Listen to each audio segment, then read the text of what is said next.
Et ça y est, Toulouse et Montpellier ont rejoint la liste des villes en alerte maximale, zones dans lesquelles on est désormais habitué. Les bars sont fermés, les restaurants doivent respecter un protocole sanitaire très strict, distance d'1 mètre entre les tables, table limitée à 6, masques portés entre les plats. Bon, ça, c'est pour la règle. Mais qu'en est-il dans les faits?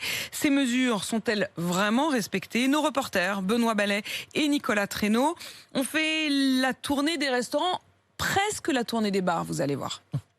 Depuis la rue, il semble que le protocole sanitaire ne soit pas entièrement respecté dans ce restaurant. Nous décidons d'y entrer. Bonsoir. Du gel hydroalcoolique est distribué à l'entrée, à côté du carnet pour inscrire ses coordonnées. Mais à l'intérieur... On serait 2 pour dîner à l'intérieur, s'il vous plaît. Oui. Seuls 20 cm séparent notre table de celle d'à côté. Aussitôt assis, nous enlevons notre masque alors que nous devons le conserver jusqu'au service de nos plats. Cela ne semble pas poser de problème. On va vous prendre 2 entrecôtes, s'il vous plaît. Oui, seigneur en bois bleu. Tandis que derrière le bar, un serveur désœuvré baisse son masque puis le remet par intermittence. Merci, au revoir. Bonne soirée. À quelques centaines de mètres de là, dans un autre établissement, Annette vient de terminer son repas accompagnée de ses 2 enfants. Les tables étaient quand même espacées.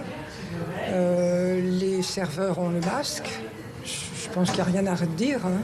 C'était parfait. Cette francilienne constate que les restaurants parisiens n'ont pas tous la même lecture du protocole sanitaire. Non, c'est pas partout pareil. D'autres restaurants ne font pas l'effort. C'est un peu serré. Ici, Thibaut Freyermuth veille sur le respect des consignes. Mais ce responsable de salle le concède, ce n'est pas tous les jours facile.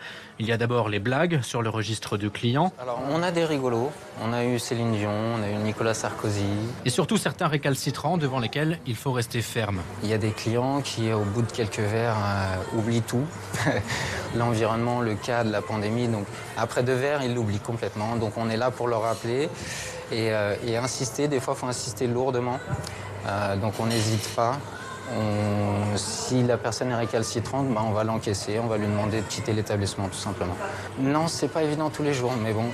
C'est un petit peu, je dirais, le prix à payer pour continuer à travailler. Une différence d'appréciation de la loi qui inquiète Marcel Bénézé, président de la branche Café Bar Brasserie au Groupement National des Indépendants.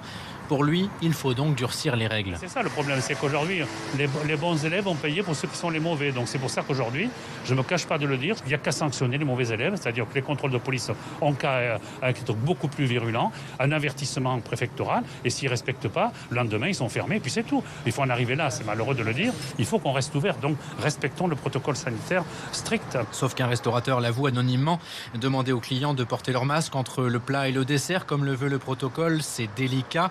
Déjà que notre chiffre d'affaires est au plus bas, on ne voudrait pas que nos derniers clients ne reviennent pas.